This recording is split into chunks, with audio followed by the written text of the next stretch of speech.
साथीहरू, आज हामी घरमै एकदमै सजिलो तरिकाले फिस फ्राई बनाएर ट्राई गरौँ है त।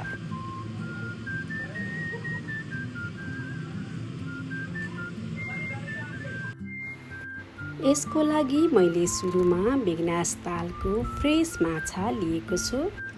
अब चाहिँ यसमा हामी 100 ग्राम बेसन राख्छौँ, 1 चम्चा अदुवा लसुनको पेस्ट, 2 चम्चा जति भुटेर राखेको खुर्सानीको धुलो, थोरै गरम मसला, थोरै टिमुरको धुलो र जिरा पाउडर थोरै, स्वाद अनुसार नुन,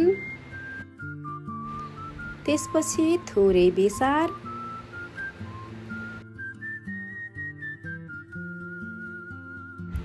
अब चाहिँ हामी यसमा आधा चम्चा अथवा 1 चम्चा जति भिनेगर राखेर यसलाई मजाले म्यारिनेट गरेर 1 घण्टाको लागि फ्रिजमा राखिदिन्छौँ। अब चाहिँ यसलाई प्रिहिटेड ओइलमा डिप फ्राई गर्नुपर्ने हुन्छ।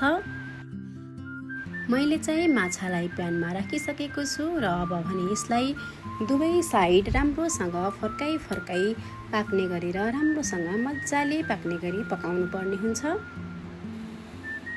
बेला बेलामा यसलाई चलाउँदै फर्काउँदै पनि जानुहोला। हेर्नुस् त, हेर्दै कस्तो मिठो खाउँ लाग्ने बनिरहेको छ। अब चाहिँ पाकिसकेपछि यसलाई हामीले तेलबाट निकालेर एउटा भाँडोमा राख्छौँ।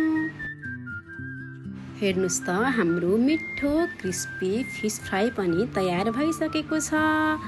यसलाई मैले टेस्ट गरेर हेरिसकेको छु। यो एकदम मिठो अनि खाउँ लाग्ने बनेको छ। तपाईहरूले पनि यसरी नै आफ्नो घरमा फिस फ्राई बनाएर ट्राई गर्न सक्नुहुन्छ है त। धन्यवाद।